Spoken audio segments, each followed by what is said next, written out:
Sure things will be done Friday. Oh, I haven't been able to get up there to talk to him. Apparently the teacher's not really happy. But they said they play damage control today. Oh, well, Joe's not the one to be unhappy with.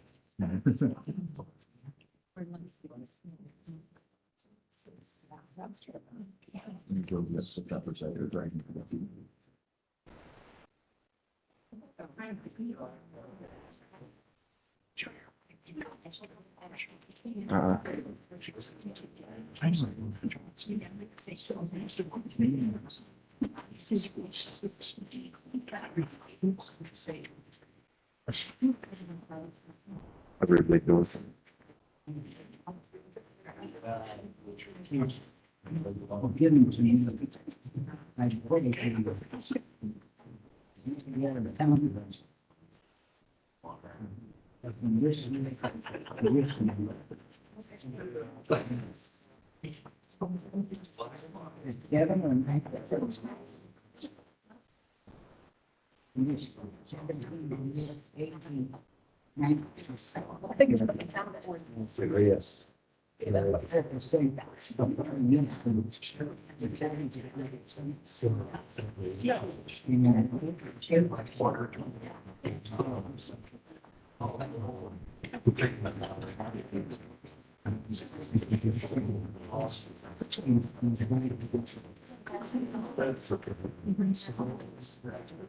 That's awesome.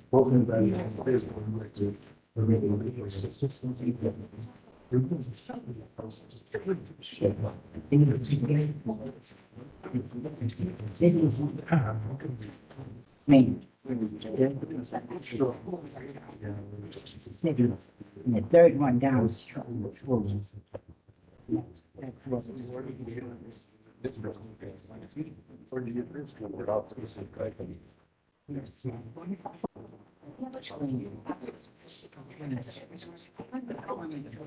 And 235. So, oh.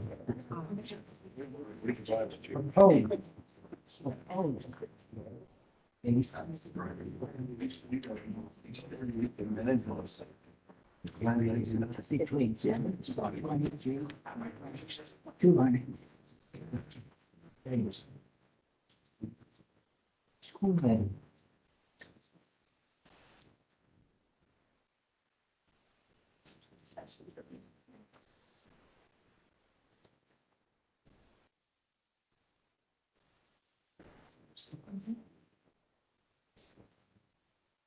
I'm going to pick up the times, make sure I wouldn't. Yeah.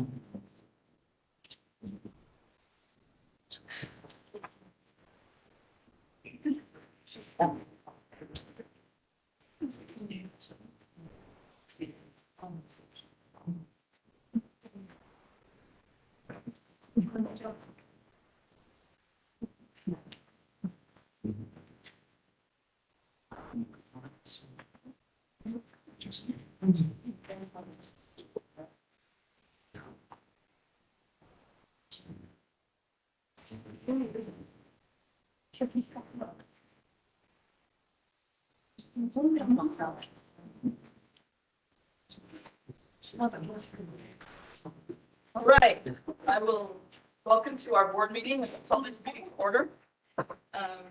We're going to begin by having a reference by myself, Julie Taylor, and then Connie Archibald will lead us in the flag salute, pledge of allegiance, and afterwards we'll have recognitions from Tiffany Summers. I can't hear it. Our Father in heaven, we're grateful for this opportunity we have to gather as a community and as those interested in the Fox Holder School District. We're grateful for the freedoms that we enjoy and for the opportunities and blessings that we have as we learn and grow and educate our young people. We're thankful for all of our teachers and staff members, especially those that have been working so hard throughout the last few months to prepare for this upcoming school year. We're grateful for the leadership we have in our district, and we pray that the Spirit will guide and direct our administrators and their decisions and their directives, and all through all the rest of our teachers and staff members. Please help us this night that we can have open minds, that we can listen, and that we can make good decisions and do what is best for the children in our school district. And we say this in the name of Jesus Christ. Amen. Yeah. Please stand, face the flag and join in the pledge of allegiance. Of the United States of America, and to the republic for which it stands, one nation, under God, indivisible, for freedom and justice for all. Amen.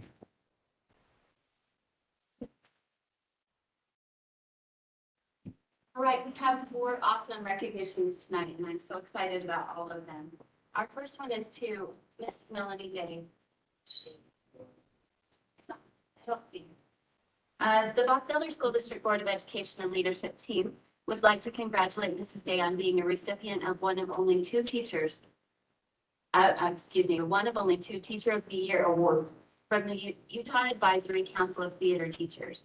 Being selected for this prestigious award by her theater teacher colleagues across the state of Utah is a well-deserved honor, and we're so excited for her. The work she does at Box Elder High School is beyond outstanding. Mrs. Jamie Kent has said that she values Box Elder High School drama program and the experiences her students have, and that she is always striving to make things memorable for them. Her dedication to her students and to her theater department is truly wonderful. We recognize her time and dedication, and we appreciate her greatly. Congratulations to Mrs. Day.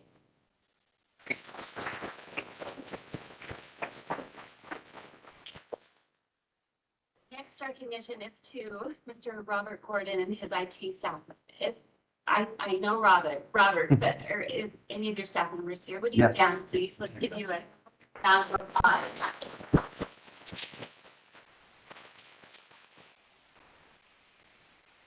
I'd like to recognize and thank you for the great work you have completed over the years, but especially during this pandemic. Last school year, you and your staff, Robert, were absolutely amazing in providing all of the support you gave staff and students as they worked through the online learning and quarantine, Canvas, Chromebook deployment, and all of the background work it takes to make this all happen. We're excited and thank you for all the work it has taken and still occurring to allow our school district the ability to be a one-to-one school district. That means that each student would have their own Chromebook. The amount of work it takes to initialize and get all of those machines up and ready to go is mind-boggling. Robert, your vision and support for the IT staff has been spot on when it comes to helping teachers be more effective in their ability to deliver content to their students both in school and online. Your experience in how to help educators be more efficient is recognized and appreciated.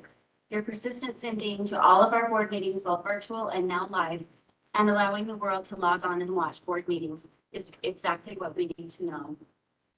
Is exactly what we need to allow us to be a transparent and well-functioning public today body. I need to learn to read again. Thank you to your staff for your great work and all the great work yet. Sincerely, all of us. Thank you, thank you.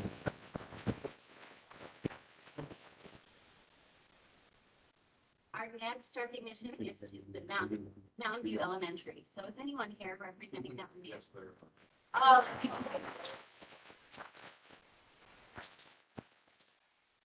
Congratulations to Mountain View Elementary on your recent recognition by the state for outstanding academic achievement you made during the 2020 and 2021 school year. Dedication and focus on student learning through teacher efficacy, feedback and recognition, challenging goals, and positive self-increased student outcomes to over 70% of typical or better progress in every grade level. We commend you for the valiant efforts you all made to ensure that all students learned at high levels and your unceasing belief that you've had the ability to increase student achievement. It is inspirational to see what you accomplished during the COVID-19 school year, and we are thrilled with your academic success. We want to thank the principal, leaders, teachers, and staff for their outstanding efforts in achieving such positive results for the students. Thank you for setting high expectations for your students and creating a climate where teachers and students can learn and grow. Kudos to Principal West and all of the teachers and staff for motivating, teaching, encouraging, supporting, and making connections with students to strive for success every day. Sincerely, the leadership team and the Board of Education.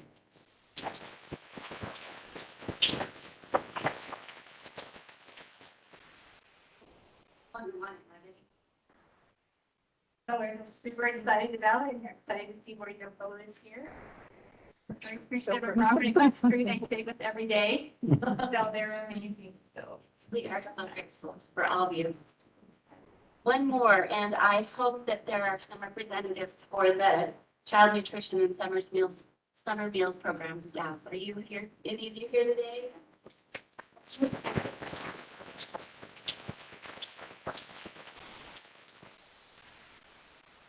Know that there's a whole army behind all of you, right? There's a bunch of you, and we appreciate you so much. We want to give you all our sincere appreciation for the work you have done throughout the communities in our district to provide healthy meals to our children during the summer months. You all have prepared and served over 160,000 meals this summer, and you have done this among several challenges, the extra hot weather being just one of those. We appreciate the fact that you are all such dependable professionals and that you do your jobs and provide this service with kindness and positive attitude to the families who are receiving these meals. Thank you for being outstanding employees at Box Elder School District. We recognize your effort and appreciate each of you. Thank you so much.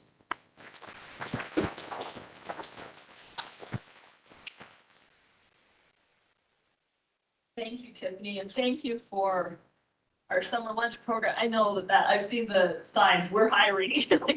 We need help, right? But you're doing a fabulous job. We appreciate that. And I'm so excited about Mountain View's achievements. I mean, in a pandemic year, to increase student learning was amazing. And of course, Robert and his team, I'm so grateful that I hope there are people joining us virtually to see these meetings, but I'm grateful we have that option for them to go onto. Yeah, I'm not sure how many we have right now. Not too many right now, but Spread the word. It's on virtually. You can attend a board meeting in the comfort of your own home. that's right. See what's going on and be informed and let us know, because that's what it's about. Okay, we're going to move on. I would take a motion for an approval of the agenda. We approve the agenda. So I have a motion by Brian Smith and a second by Karen Cronin to approve the agenda. All in favor, please say aye. Aye.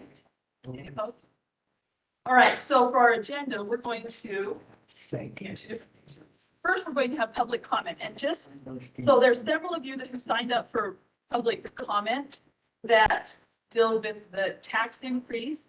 That will take place on the D3, which is Truth and Taxation Budget Hearing. So is there anyone here, all of them I see are for that. Is there anyone here that has public comment on another item? Okay, then we'll hold this up for just a couple of agenda items. We're going to go through the approval of a couple of approvals, and then we'll move to that. So just hang tight, we'll be there. So no other, okay, no public comment. All right, so the next item is approval of the change for the October board meeting. Okay, I apologize for letting this happen every year, but it's happened before. We get a little bit closer to the fall and we realize that the October board meeting is on the Wednesday prior to the fall break. There's an awful lot of people who like to get off and get going and make it early also, whether it's important to all people, it's important to some. Usually the football games for that week or that night, which is important to a lot of people. So my recommendation would be to move that particular meeting to the Tuesday prior to that. I did not just see the 12th. It was scheduled for the 13th, move it to the 12th. And I'll second that motion. Okay, so we have a motion by Karen Cronin and a second by Connie to move our October board meeting to October 12th, which is the Tuesday of that week rather than Wednesday. Any other questions or comments? Okay, all in favor, please say aye. Aye. Any opposed? Okay, motion passes. We will move our October board meeting. All right, approval of the early learning plan. Carrie, can you? Yes. Yeah, if you want to pull over to you. This plan has typically been the early literacy plan, and we've had goals that we set as a whole representative our assessment director, our special ed director, myself, these are the literacy director, two principals, and two coaches. The two principals. I want coaches them to rotate hear me, every though. 2 years. While they're all here. Yep. We took the training that walk us through our Acadian State at the end of the year. And pinpoint exactly which grade level, which literacy component we need to work on. And so we've done that for the past 3 years. And I'm excited to tell you that last year we were really nervous going into the pandemic with our second grade goal, because you have to increase it by 3 to 5%, regardless of where you drill it down to, whatever that number is, to get a growth goal, you have to go 3 to 5%. So even going 3%, it was a long goal. And we made it. It was so exciting. We're cheering today in our teacher academy yesterday. Great accomplishment. That our second grade was able to meet our goals. So both of our grades have met their goal. And this past legislative session, the state legislation passed math. So it's no longer called the literacy plan, it's the early learning plan. It's no longer there was math goals. Math goals are, even from the state, they're just being kind of lenient with new Acadian math that will administer 3 times a year, like we do the Acadian literacy. So Jeremy will oversee that assessing in the schools. So we'll just look at forward, so the results we get from that and how that helps drive what we do and inform our teachers and what their practice in. So that's why they're going in there this time. So if you need to have any questions about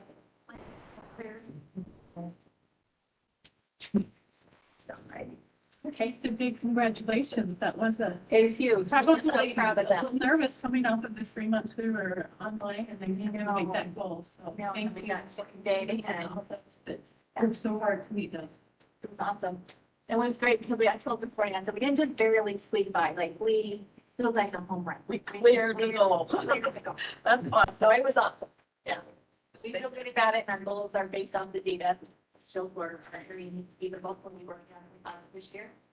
Yeah. Okay, I'll make a motion. okay, so we have a motion by Connie Archibald. Go ahead. I will make a motion that we approve this evening, as a Board of Education, the early learning plan as submitted by Mrs. Greener. I second the motion. Okay, so we have a motion by Connie Archibald and a second by Wade High to approve the early learning plan for the 21-22 school year. All those in favor, please say aye. Aye. Any opposed? Okay, that passes. All right, now we're moving into the treatment taxation budget hearing. So here's where we have opportunity to hear public comment about the proposed tax increase for the Box Elder School District. So I'm going to read a public comment statement. This is something we read at the beginning, just so we have expectations of what the public comment is like. The floor is open at this time for any residents of Box Elder County to address the Board of Education on items pertaining to education and or the operation of the school district. Participants will be given the opportunity to address the board in the order which they have signed up. And I noticed some people walked in late, so if you still want to participate, we can get you on the list and do that. Individual presentations during this segment of the meeting are restricted to a maximum of 3 minutes. Group presentations are restricted to a maximum of 6 minutes. When possible, response to the questions or comments will be provided at this time. So I'm going to just read off this in order that we go. And like I said, if you didn't get on the list to sign up, please let me know. We'll just need to know your name and we need to know all that stuff too. No. Okay, we just need to have a name for when we put this in our. So the first one I have is Deanna Hardy. We have a microphone here if you want to come speak there that way. Thank you. If you would, please, that's turned off, right on the opposite button. Right there? Yeah, Thank you. Okay. As a citizen of this community, state, and country, I do not give my consent to the Box Elder School District to take more money out of my family's budget.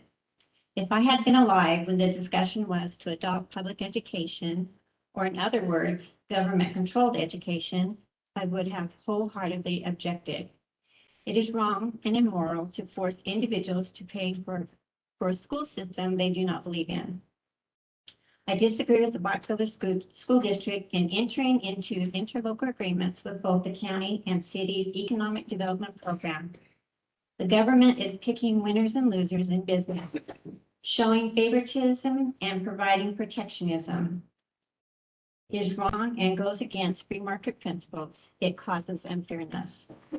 When the Box Elder School District agrees to these interlocal agreements, the school district waives a portion of the taxes they would receive from the new incoming business. And the waived taxes goes into paying for the infrastructure of that incoming business.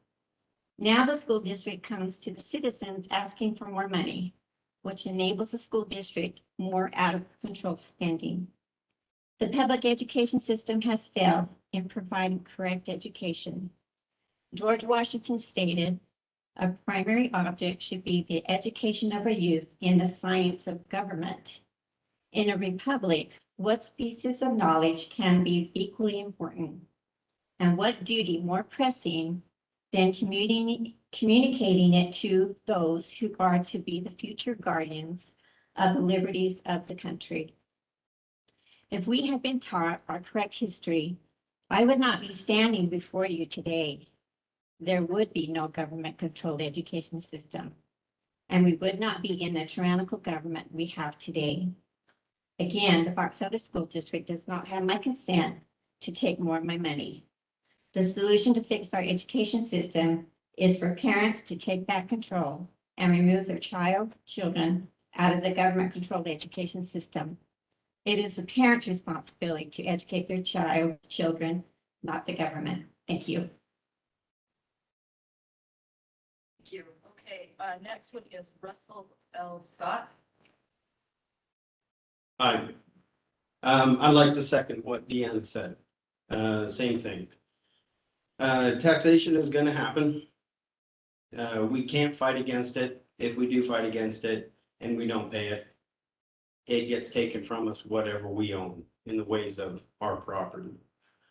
I do not give consent for this tax increase. I think with the amount of homes being built and the amount of arbitrary assessments on our homes, that tax basis is already going up. You don't need to add on top of that. There are a lot of people that you might think are doing good, but we aren't. We need to realize that we're still coming out of this. We're still coming out of the pandemic. We're still coming out of all the problems that are associated with it. We're still seeing problems with people and their businesses. We don't need to take other people's money under legalized plunder. Second, I had on there was a question. Back in about 2010, 2009, we voted on a $70 million bond that was put on our taxes under a different line. When and if is that ever going to be paid off? When is it going to disappear? Thank you. Rod, you want to answer that? The last payment on that bond is 2020.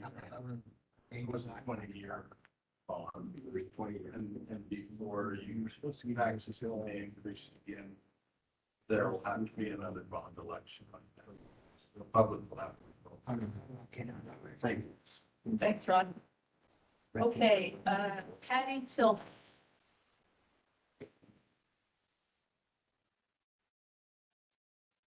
I agree with both these. When I read the article, because I didn't know why it was, and I read the article, I looked at it. You get money from the federal government, the state, from our tax, the property tax.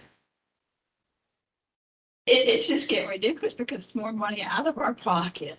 I'm originally from back east. The school that I went to, my mother went to, I have, and all my brothers and sisters. My niece, my great niece all graduated and they still have the same building. I'm watching these buildings be built and built. And neither one of my parents graduated from high school. But what I did learn from especially from my mother, is to learn to be thrifty. And I expect you guys taking the money and learn to be more thrifty instead of taxing it. And my husband works in Salt Lake. People are losing their homes because they can't afford this. They're going homeless. And they're raising the prices so their taxes can go up so you guys can get more and more money. We got the federal government spending money out of control, state, and it needs to stop. The spending needs to stop. We need to be more thrifty and look out for the people as a whole. Even the cities are spending out of control. And I'm against this tax increase, and I hope you take this to heart. Your comment. Floyd Fuller. Come on.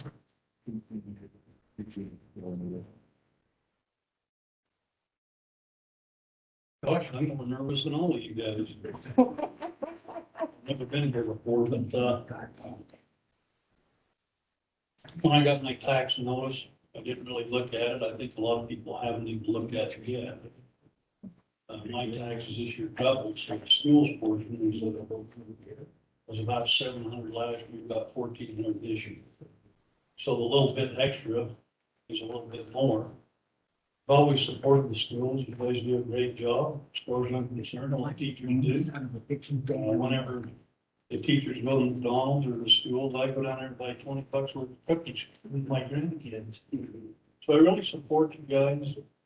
I support all the schools, but with all the homes that's been built in the county, hundreds of homes. So it's not just my taxes, it's everyone's. There's a lot more tax bases coming in. It seems like that, when did it stop? It seems like a lot. But I appreciate all of your things. Thank you. Can I ask where you live? In Garden. Okay. Some areas were reassessed, that's curious. I know Perry is one of the areas.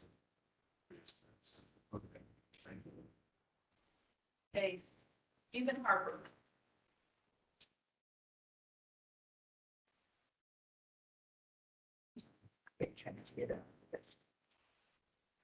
I come to you today, I think maybe a little bit out of default, because, when I got my tax notice, I obviously called the only number on the paper. It was the auditor's office. I asked them, how can you increase my taxes over 550%? He says, well, that's not really me or us, that's the assessor's office. So I called the assessor's office and they said, well, that's not really me because we don't set the tax rate. So I guess my question is, who do I go to when you get a notice that your taxes on 2 acres of pasture that you kept off your farm by your house went up over 550%? They said, well, we reevaluated. You know, this economic development that we see with Procter & Gamble and Walmart, they come in and they pay a exorbitant price per acre for an alkali dry farm. And I asked him, so how does that affect my taxes? It went up per acre valuation. That's just how it is.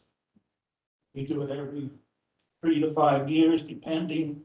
West Korea is where I'm from, is the one that got hit. So I guess I don't know what to do. They have a system. I hope it's a good system. I hope that who's administrating that evaluation knows what they're doing, because they're not the only ones in the room with probably a degree in economics. Some of the rest of us have that too. So I just don't know. Mine isn't the amount of increase, it's the percentage. How can you go from year to year and have over a 550% increase on taxes? So my question is, who answers that? The only reason I came here is I saw a little note at the end of the line, and I guess that was for the Board of Education about this truth in taxation.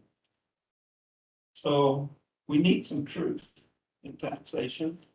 And, you know, most people, I think, are hesitant to ask why, because they don't want to be singled out. They don't want to feel stupid. But there's something wrong. We can pull out your tax notice, which is just a proposal. It could even be more than what the proposed one is. And it's a 550% increase. That's not right. So I don't know how you guys respond. The county didn't care. And I guess they elected you.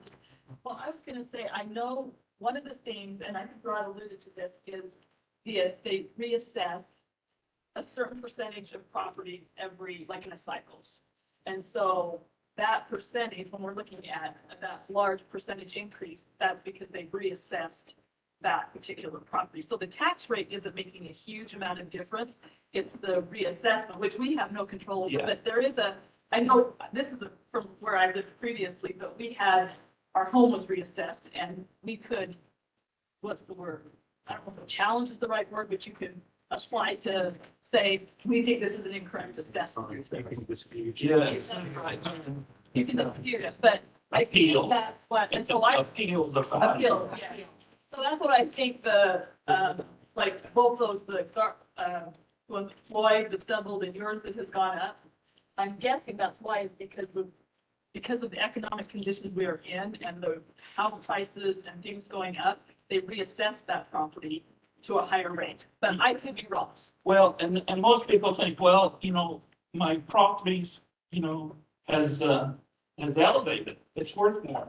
The only time that's good to anybody is when you sell Right. and move to the next town. But there's something wrong in the system. It's once every 5 years they reassess an area. I understand. If you do that and make a jump from last year to this year for 550, you better look at your system. Somebody better reevaluate, because that's just not right, I appreciate your comment. Thank you. The system is set up by the legislature, so you may want to talk to your legislators about. And we don't collect, as values go up, we drop our rates so that we don't collect any more money because of revaluation. But on an individual basis, it works differently. I know it does. So are you with the county? No, I'm with the school district. Okay, why does the county say every 3 to 5 years, or when we get to it, we're West Korean? I said, well, what's part of West Korean? It goes clear up to Bothwell. And I says, how I'm can you not evaluate that? familiar with how they decide what to reassess, but a lot of that is in state tax law written by the legislature. So they're the problems? Legislature. I don't know who's the problem, but I feel your pain. Harry was reassessed, and my home value went skyrocketed. So I feel your pain, but that is just. I hate to point at the legislature, because I think they're trying to do their best, but yeah, maybe that needs to be reviewed. Well, somebody needs to look at it just out of principle. 1 year to the next to increase something from over 350%. I mean, most people, I'm not sure, I won't say it, but I'm not sure what most people. Yeah, well, thank you for bringing that to our attention, and I'm happy to know these different areas, because I know that mine was not much at all, because I guess I wasn't reassessed, so I feel like. It's a good year to be reassessed, It's a good year to be reassessed. not with the housing market. Yeah, that's true. Okay, Peter, is it Rona? Yes, I don't have the Rona. I'm from Willard. I bought a house there, built a house there 2-3 years ago. And it cost about $296,000 to build. So I brought some demonstration. There's 300,000 each one of these, okay? Now, my income happens to be, I tried to prepare, but I didn't get to prepare. Happens to be close to 50,000. That's family income, okay? So that's half of one of these. Each one represents, again, 3,000, okay? My wife's is about 20,000. I don't get to see her money. That's kind of relationship we have. I pay all the bills, okay? But when it comes to vacation, maybe I'll ask her for it. So, oh, by the way, I come from a family, excuse me, my dad taught, had a doctorate degree. He taught communication arts, started Bonneville High School teaching French and German. And then my mom taught high school French, is what she taught. Anyway, so I support teacher. I substitute taught for a year. But anyway, get back to this. Is there any math here? Great. Then you're going to answer my question. So, hang on. So this home was appraised. Christian, I have a special needs. Please don't help me out. So anyways, we have let's say I built for 300,000. Last year they said, okay, it's 500,000, so that's great, you know, I got a house now that's worth a little bit more. Where'd my other two go? They're not gonna remember, okay? Okay, now they say it's for 300,000, but you know what? I'm never gonna see the 300, I'm gonna die in that house, okay, I'm 66. So he gets to see it, here, that's right, here, can see it. He gets to see the 300,000, all right? But I have to pay taxes now and on Social Security, so I don't know where I'm gonna get the taxes from, but maybe I'll have to borrow my wife's, but anyway. And you're just talking about a minute portion, I understand that, so there's, maybe 2,000, that's zero, by the way. So maybe $2,000, $3,000 taxes, but now it's gone up to 3,900, so 3,900. And you're just talking about $50, $55, you know, on a $600,000 home. But where am I gonna get it from? I'm here, so here I gotta understand, you want a higher percentage of our income. So when the house goes up in value, you automatically get a raise, it doubles, you know, because the house now was, I thought 300,000, but they says now this year it's 580, 590. So you get that increase there. So I've got to understand a higher percentage, because I have grocery money, I have gas, well, gas money is out of sight, so I don't know where we're gonna get that from either, to start walking. So I've been on a diet, I lost 100 pounds since August 1st of last year. Okay, maybe we all need to go on diets. Okay, the school too, I love the school, but maybe we need to tighten it, use older books. I don't know. So that's what I'm trying to say is how do we get, when you get in the money, but you want a higher percentage of what money we have coming in. And I just don't understand where that's going to come from. Maybe I could donate plasma. I don't know.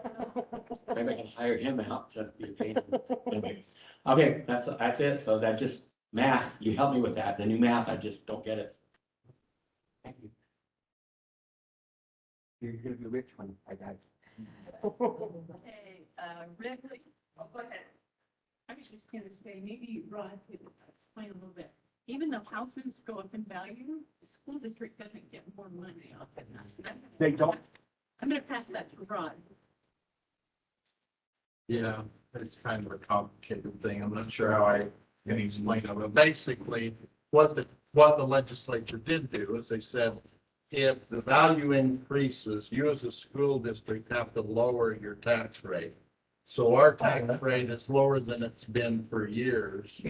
You know, I can't speak to every individual house, but the only increase we get is growth from new houses, not because your house went up in value. I did not know that and appreciate that. Thank you. So that's how the legislature did do one good thing when they did that, so that entities don't automatically get a windfall when values of homes go up. Now, I can't address every individual, you know, 550, I don't know what that is, but I can tell you that the school district, they have what they call a certified rate. We have to lower that rate as the value of the county overall goes up.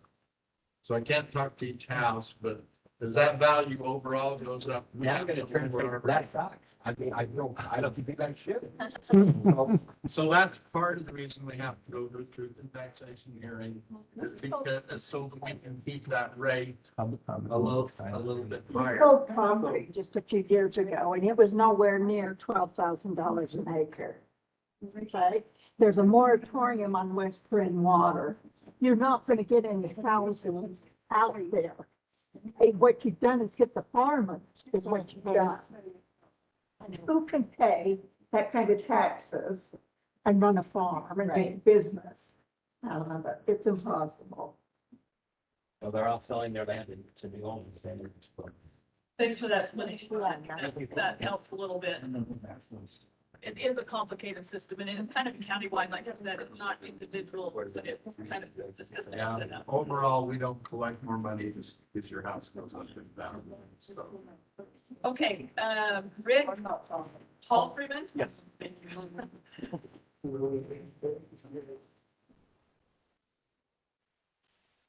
So I'm a resident of Perry, so I've experienced the increase as well.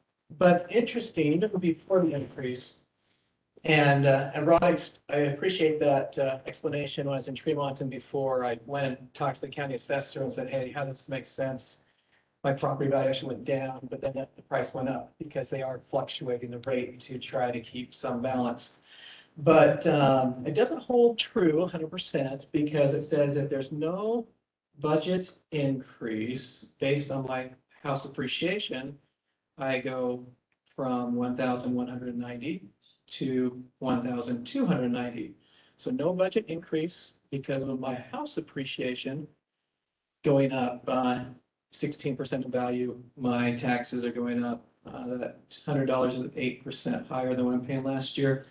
And then with the proposed budget amount, it goes up to 1,337. This is just for the Box Elder County School District. So that's a 147 more, which is 12%, 12.4% more. I value the school system. I have 6 kids. I've been out of the state for 7 years, and 2 years I came back to Perry. I was living in Virginia, and I was excited to come back to Utah because taxes are lower. I had a $400,000 house there. I have a $400,000 house here. And the taxes there were about $4,000, and I came here and they're about 26 grand. Well, over the last 2 years, 26 grand, sorry, it was 2,600. I mean, you're like, wow, that's crazy. That's crazy. Let's get the right zero on it. So with this, and I thought, hey, it's great to come back to Utah because it's lower taxes. But now with the appreciation, they say sure, as comments have been made, if I were to sell my house, I'd sell it more than $400,000. But I don't want to sell. I want to stay.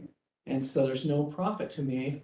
But yet, when I started here, so 2,500, and now the total tax bill over 2 years, because each year they've appreciated my house, my total bill is now proposed to be 3,170. And I'm thinking, oh my goodness, it's at this rate in 5 years, I'm going to be paying as much in taxes as I was in Virginia, because even though there's some supposed cap, well, me personally, I'm not seeing it.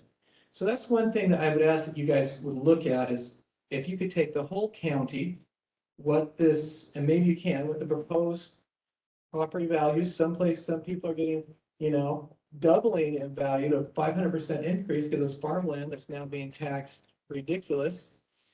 And say, hey, with what we want to do with the school districts, right now I have 3, 4, I got kids on all different ages, where they are in school. I have 4 kids in the school district. And look at what money's come in with the proposed just valuations, because I know I'm paying you more, and it sounds like those in this room are paying more. And then look and say, hey, do we really need that additional tax increase when we have many people on a fixed income? I know the gentleman in the back of the room, he says, how do I get on the list? And I said, I think you guys are going to let him get on the list to speak. But he looks like he's retired. I'm sure he's on a fixed income. And so that we consider all situations. Sure, can I afford the extra $150? Yes, I can afford it, but it's $150 less that I'm putting towards my 6 kids. Is that a choice? That is a choice, but I just ask you guys consider with the appreciation of the increases before this, whether this tax increase is actually needed or not. Thank you. Thank you. Okay, that's the end of who I have signed up. So if there's other people that would like to make public comment, you're welcome to come up and just tell me your name and we can hear from. I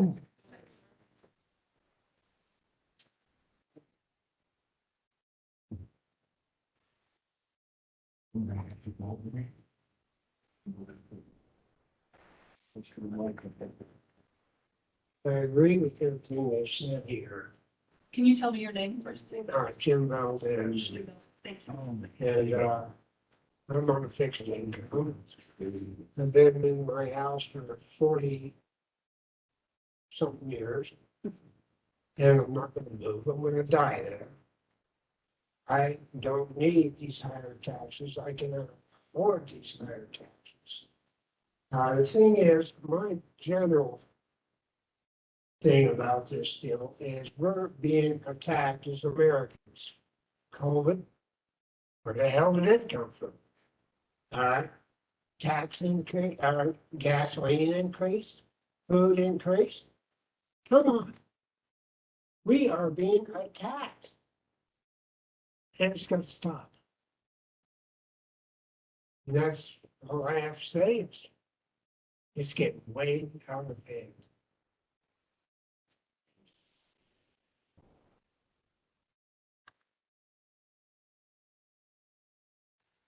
I want a chance to talk, damn it. Mo Tomlinson. Oh, Tomlinson. Yeah.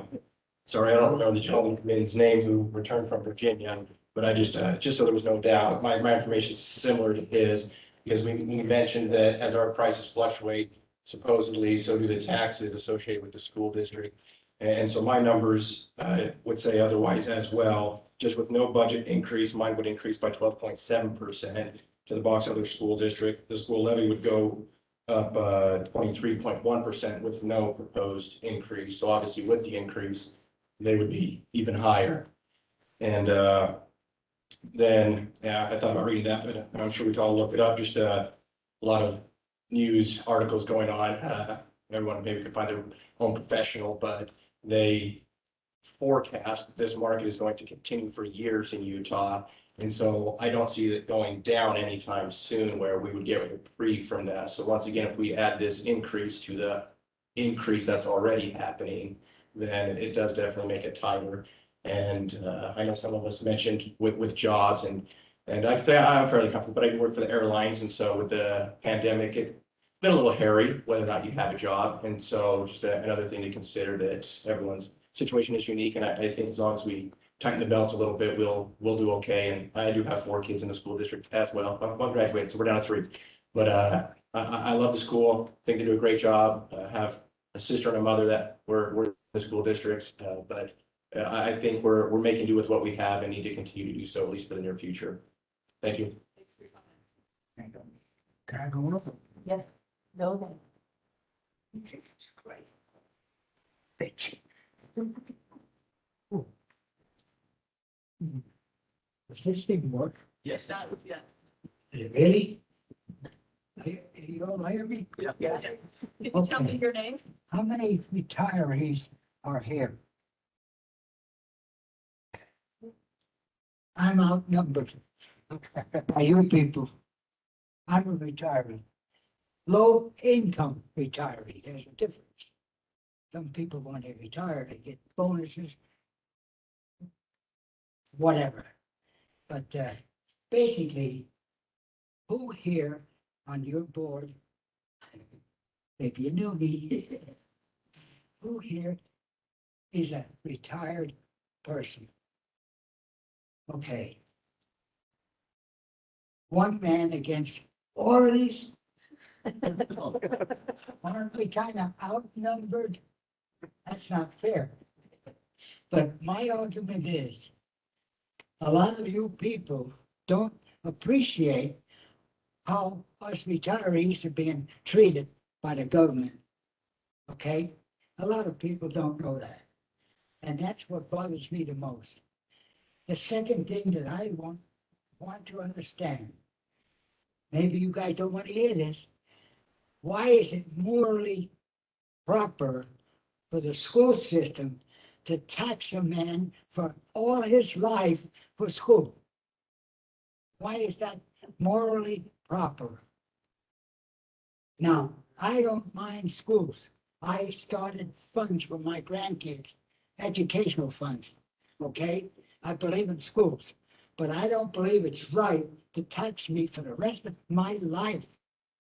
I already gave you people over $22,000 since I lived here in Brigham. Jeez, I mean, that's not right. Anyway, I'm no fart. You have to excuse me. Can you tell us your name? I've been through a little trouble in the war. World War II. They want to know your name. What? Your name. Oh, Erhard Posel. Erhard, ERHART POELZL. I'm an Talk to me underdog. on the phone. Okay. Thank Oh, you. you talked to me on the phone? Yeah, we spoke, Good. right? God done it. Hey, listen to me. Why, now you can't beat that. But another thing, what I want to know, there's only one representative my age, right? Only one. Is that fair? Shouldn't it be 50-50? I mean, well, when you see, God, the women are almost outnumbering us guys. Be careful.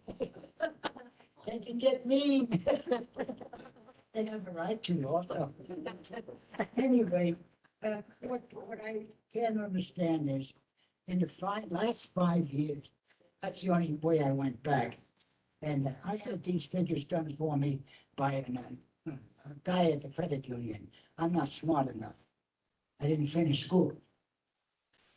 Listen, anyway, since the last 5 years, your school taxes to me increased 25%.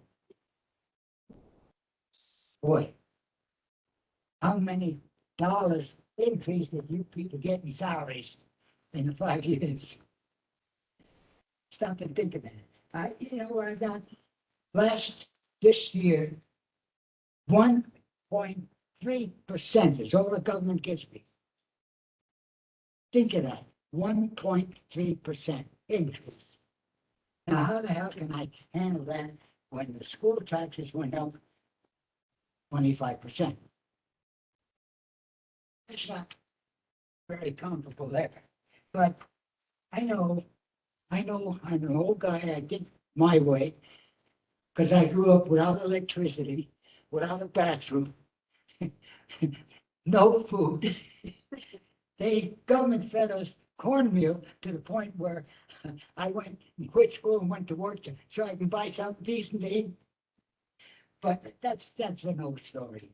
But my main problem is trying to understand why it's fair to force a guy to pay taxes for school for the rest of his life.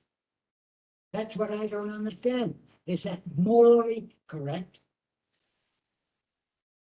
I guess I said enough. Can I answer that question? Thank you, folks. Because they want society, children to be more productive. That's why. So we're investing in our community. But to keep paying, I understand what you're saying. I'm retired. By the way, that's another thing.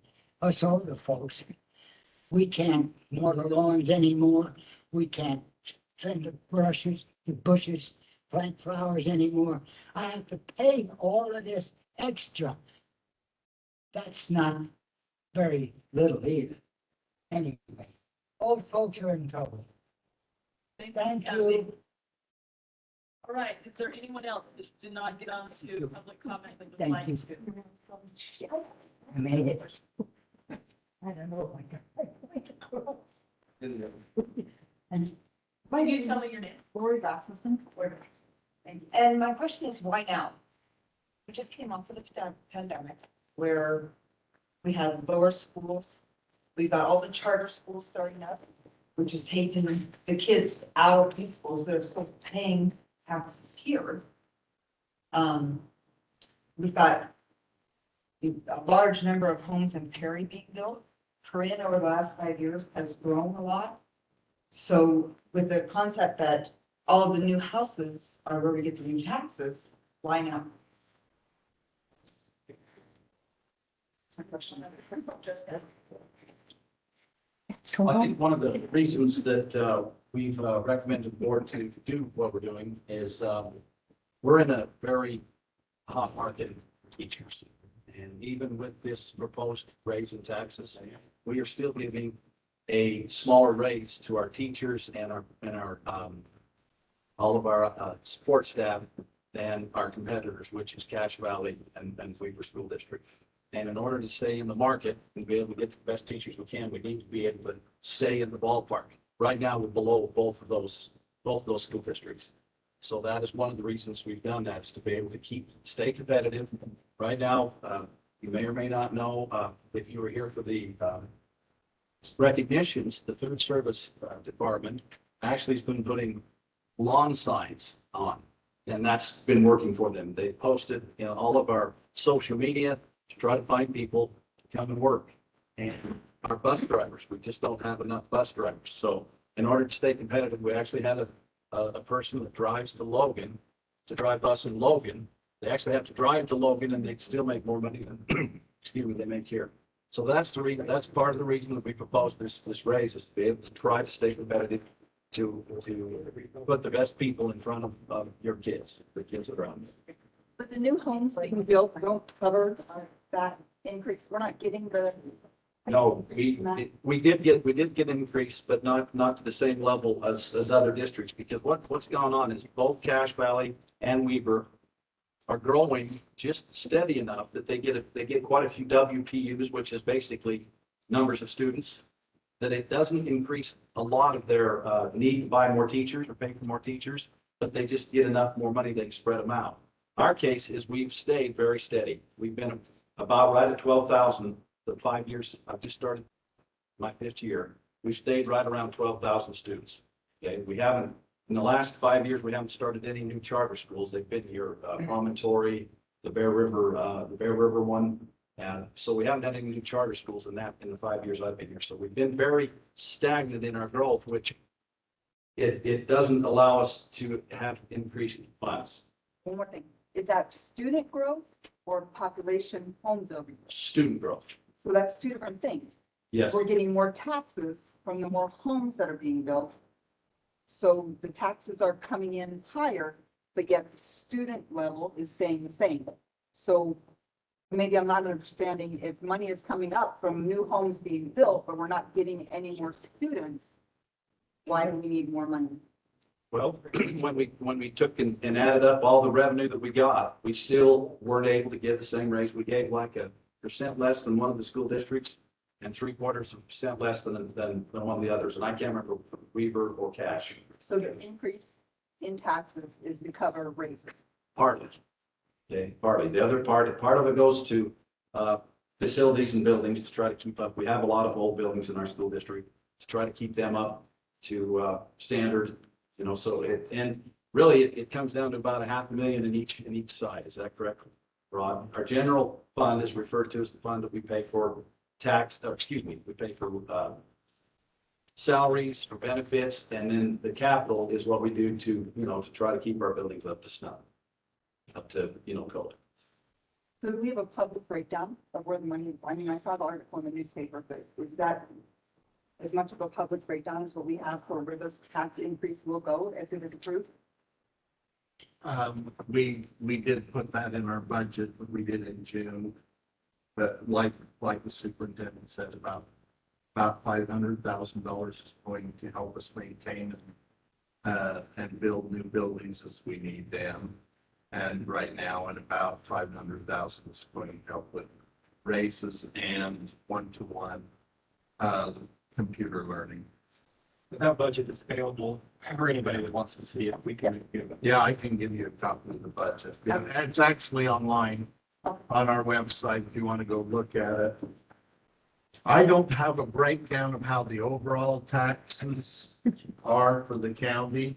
So the county collects taxes for all entities, including the cities and the school district.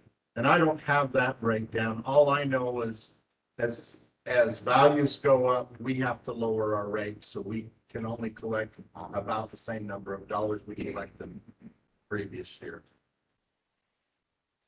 My name is Connie Harper, and I'm from West Corinne. I'm glad you brought up the county and different things. I do not understand why this county, in order to get marijuana business, gives them tax breaks.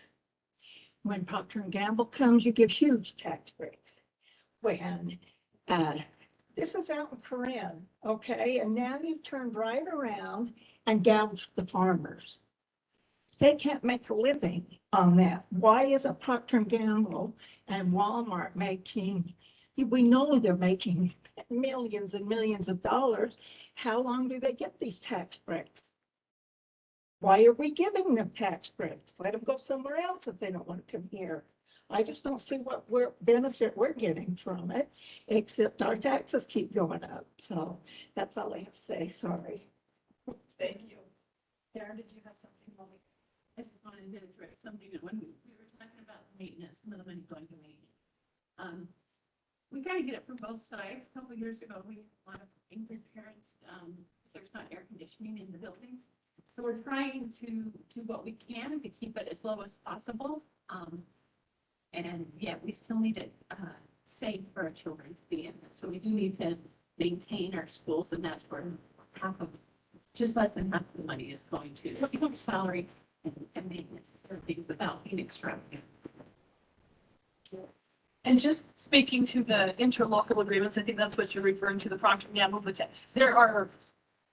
We've signed agreements for a certain number of years, and we've recently redone our policy so that term is lower, and we have a little bit more, what are the words? Specific guidelines that we follow before we accept some of those things, but they still pay taxes, and so when we see the benefit, like, what the percent, like the dollar amount. So percentage, I can't speak to that, but that, I know that doesn't answer your question or help you, but that's.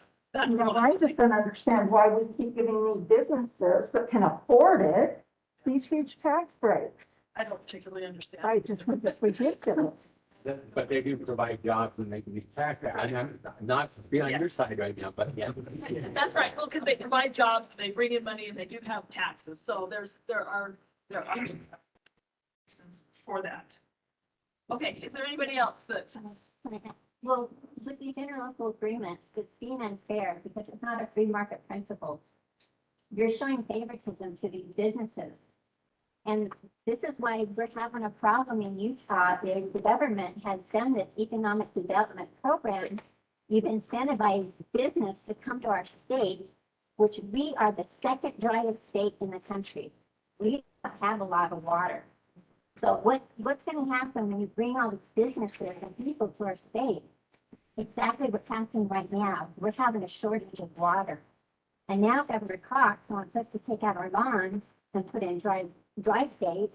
But it's like, government, what are you willing to do? Will you stop this economic development program and stop incentivizing people to come to our state, which is causing stress on everything? We need more schools. We need more roads. You need more government services, hiring sheriffs, just everything, pollution, crime.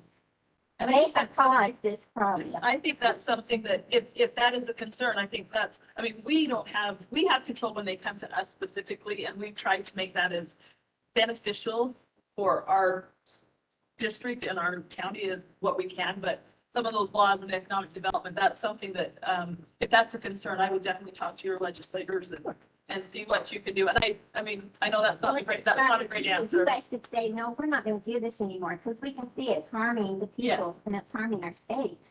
Right, so and we're very careful about what we're doing. We just approved another one with the county, with this inland port that's coming in. That all the industrial areas, you just agreed to another interlocal agreement with him, did you not? We did not. We haven't yet. But are you considering it? We've just heard an initial proposal. We haven't agreed to it. Okay, because the UAC, the person, Stuart Clayton from UAC. Yeah, we has. He's trying to, he said he talked to all the taxing entities, which is one of them, you guys, and you guys agreed to it. Well, he's misspoke.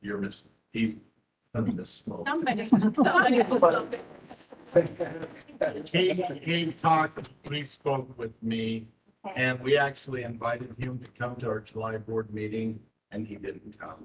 So that's where we are. You can't go to the county and ask for a higher percentage instead of people. Yeah, that's what we have started to make those agreements more beneficial to us by asking for higher percentages of taxes when they come in and making them pay their way. But the problem still is, it's not free market. It's crony capitalism. The government is colluding with these certain businesses, picking which ones they want to bring in. That's not right. That's not right. You I need to agree with him to a certain extent. and the mayors and say, what we're doing is not right and it's hurting everybody. We actually have been in a little bit of trouble because we've started to we've changed our policy and we're being more strict about it. And I think the board members have gotten some pressure from some of the other entities over it. I don't know. We're really trying to do what's best for our district and for our students and making those things. So is there anybody else who hasn't, we can't really take question and answers. That's not really the purpose of public comment, but if you do have a question, we're happy to answer by phone call or email if you have more specific things. If we don't have the answers, we can find those. And we have policies, like our increment finance policy is on our website. Our budget is on our website. All of those things we can make available to you. We want to be transparent and let you know what's going on. President, could I have just a couple of Yes, minutes? please, Rod. I had some calls and a couple of them couldn't attend. It looks like Earhart came, so I told him I'd give his comments, but he's done his own. I had a call from Val Bennett, who said he couldn't make it. His feelings were a lot in line with what other people had mentioned. He says that he doesn't want to see the money spent frivolously.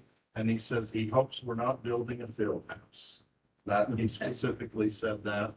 I heard from Boyd Montgomery. His was basically the same comment. I believe, if I remember correctly, he's retired. He's concerned about paying taxes on a fixed income. And I heard from Larry Jensen, basically the same. He is concerned about paying taxes on a fixed income. And so I promised those that I would make their comments because they weren't able to. Thank you, Rod. I appreciate that. Thank you. Korean school. What's happening to that? The Korean school? Yes. That you guys sold. Hopefully, 50,000. Yeah, so Where's that going? it's just going into the general budget. That's, It'll go back into capital to help maintain buildings. okay. Karen? Just a note, those that are on fixed income, the county does have a program, you can go on their website, and if you fill out a form and you qualify, then your taxes can be abated to one. The latter. There's a form on the county website that you can go and fill out, and if you're on a fixed income, depending on if you qualify, they have the information to give to the county, some of your taxes can be abated. So that is an option for those that are on fixed income, and especially those that are 65. Thanks for putting that, Karen. Ms. Taylor, I just have Yes. one real brief. I appreciate that you let us all make comments.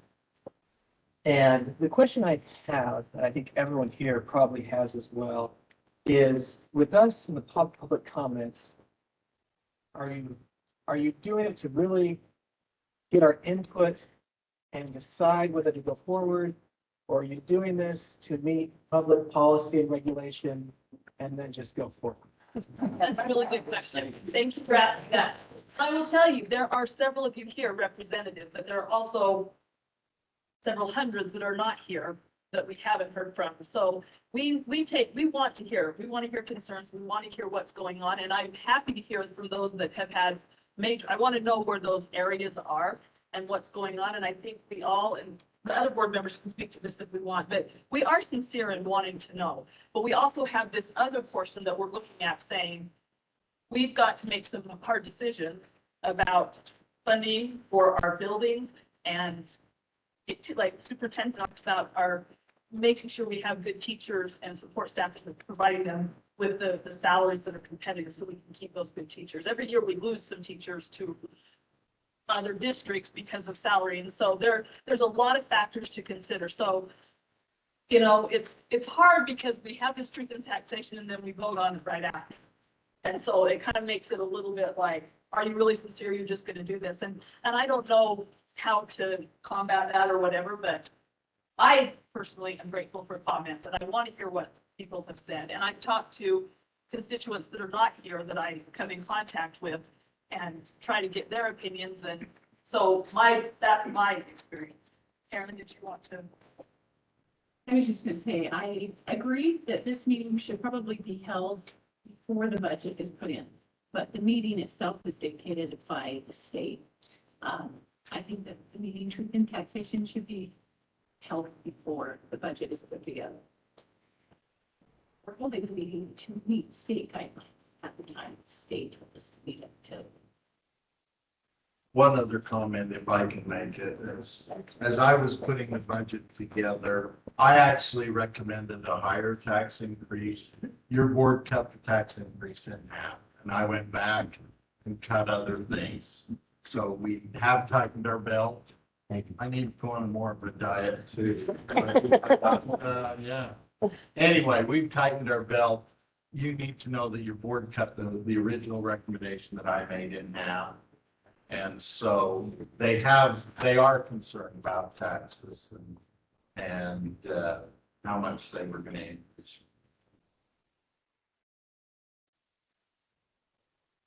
Yes. Just a quick comment to go along with what Rick said and what you mentioned. And so that Rod doesn't get writer's cramp by having all the people call. I did make copies of a notation stating that this meeting was going to happen and went around my neighborhood and handed it out to people and let them know that there was going to be a tax increase. Of course, at every one of those doors that I handed that out to, I was just being the messenger, but I got chewed out. And I had to keep telling people, no, I'm on your side. Yeah. And I'll go to the next town. So there was many, many more people. And I looked around here to see if any of them were here, and they're not. So, Rod, I'm not gonna send him to have him call you. You have to run it on the. That's okay. I've got big shoulders. But, Okay, but to let you know, Appreciate there that. are people out there that know about this, but they have other things going on in their life and they couldn't be here. Yes, we appreciate it. Thank you for making that people known. And I would love it if we had to have the board meeting in an auditorium. You know, I want public input. We want to hear what people have to say. And I appreciate you being here and for your comments. Thank you. Okay, any other comments, questions, concerns from the board?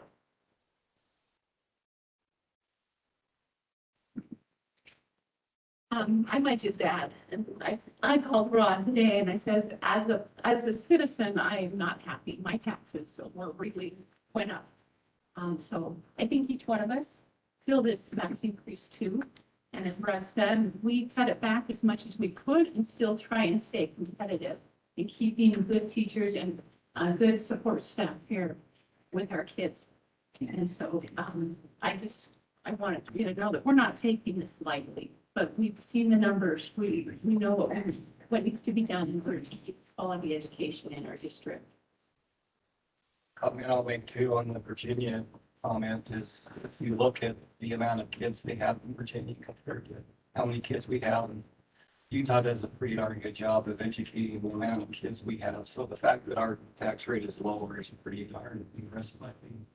But I also feel the pain and my tax increase on my home as well. Everyone of us do, so we feel that too. Did you just delay the school from opening until the 30th because of the heat? I mean, air conditioning? I'm just saying. Yep. I would say Box Elder County Fair drives our calendar more than anything else. But I have one more thing that you may not be aware of. This increment funding that you are part of comes from the United Nations Agenda 21. It's the plan to increase property values. So it makes it so high that people can't afford to buy land or buy houses. So be aware that if you are part of the United Nations Agenda 21, you are helping this evil, wicked agenda. Reset. Yes, the Great Reset. Okay. Thanks for pointing that out. Okay. With that, I'm going to make a motion. Approve the tax rate that has been set, heavy marks on my dad. And to, this rate includes a certified tax rate of 0.000182. The overall rate including the charter schools will be 0.00682 if the increase is They have a motion by Karen I'll second. and a second by Brian to accept the tax rate for the 22 tax year. Those numbers that she said, 006842 as presented. Any questions, comments from the board? Okay, all in favor, please say aye. Aye. Any opposed? Okay, motion passes.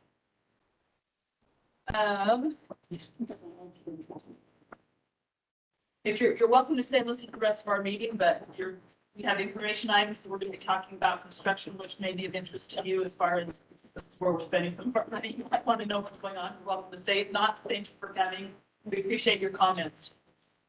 Okay, our next item is our construction report from Corey. Yeah, follow that. Yeah. Okay. You want me to use the microphone? I stand in front of where you're looking, but I can do that at home. I really need you, Corey, to use the microphone because when we post these online, we can translate the audio easier.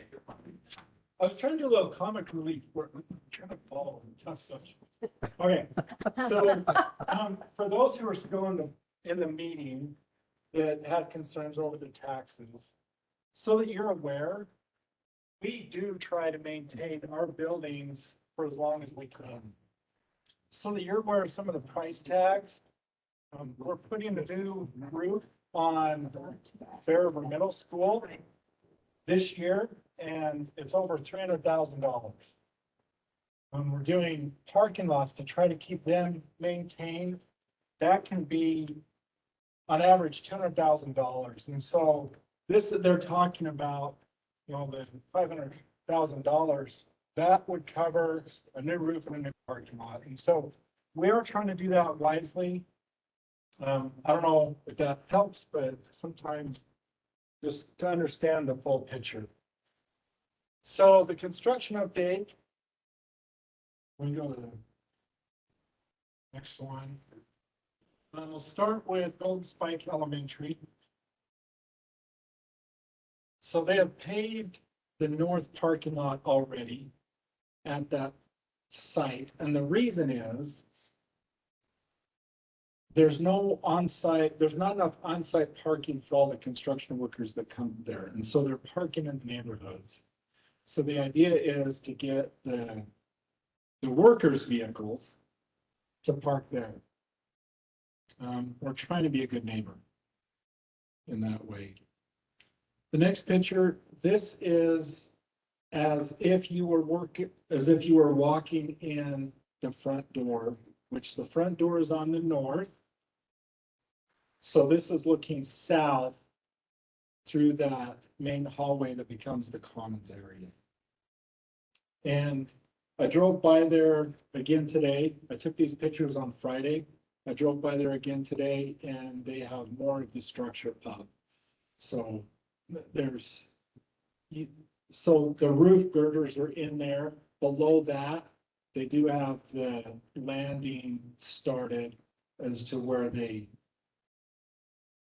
will access the second floor. So there, if you can see right by the gentleman in kind of a plaid shirt and a gray helmet or hard hat, there are some bolts there sticking out of the ground. Those are temporary to hold up the walkway, and then that's going to be suspended actually from the ceiling. And so that's kind of the scale of how that building is. This is the commons area, and it is looking north back toward the office. This is the southeast corner. And so if you remember the old Bunderson building, this is just past the parking lot. So about where the play equipment was in the old Bunderson building looking north. And what you're looking at there is actually the receiving area. So the back door of the kitchen, the custodial area, the mechanical area of the building is what you're looking at here. Where the cranes are on your right side is the gym. That's the back wall of the gymnasium. The next picture. So they already have started installing the air handlers. There are 3 air handlers in the building. This is one of them. And for scale, those doors that you can see, those are large enough that you walk into the air handler to maintain and to change out filters. So it's massive. It's the size of a room. As far as the timeline, last month I reported that they estimate they're about 2.5 months behind schedule. They estimate that they're still about there. They don't think they've lost any additional time, but they haven't gained any back necessarily either. And nearly all the materials are in short supply. As we are in our weekly construction meeting, the architect and the contractor, they just scratch their heads. They've never seen anything like this in the economics. We are discussing renting some large containers in order to acquire finished materials right now and store them, because the architect mentioned that there's a job that he's working on down in the Salt Lake area that it was on schedule, and 2 months before they were to be done, it just fell apart because they could not get the finished materials. So they are looking at some ways that we can hopefully circumvent any additional delays and hopefully even make up some time. The progress made is due to starting and ordering when we did. If we would have been 2 or 3 months later than we were, we'd be in a real mess right now. So the 2.5 months behind there, are you still thinking we can make it for start time next year? Crossing my fingers, yes. We're, yesterday in director's meeting, we're talking about that we need to set a date that if it's not finished by that date, we're not going to be able to move in for the first day of school. And if that becomes the situation, we'll work with the administration, the staff at those buildings to determine when then would be the next available time that we can move in and be the least possible disruption to the education. We did that with Sunrise. We moved in later than was anticipated, and we actually moved into the building later than what we had occupancy for. And the reason is we had to pick a time that was the least disruptive to the educational environment. The one thing that I would just add that we're concerned about if you're saying we're merging 2 schools together, which means I'll be working on staffing 2 schools into one. And so if you take weird numbers that happen, you might have 20 in the 2nd grade, you might have what I'm going to say, maybe 25 in another grade. Anyway, my point is we might be a little light in 1 grade, but I'm going to staff, let's say 75, I'm going to have 3 teachers. But if 40 of those are in one school and 30 are in the other, we may have had 4 teachers, or we go down to 3. So it could be problematic from a staffing standpoint if we don't hit our target. Or we have to limp along for a year and be a little heavy and then make it work after that. So we'll monitor that, but that would be my one concern from a staffing standpoint if we don't make it, because we got to staff like they're together. You get what I'm saying? Yeah. Other than that, I guess we'll see what else. Yeah, and really they are working hard, but as creatively as possible to do all they can to make up that time.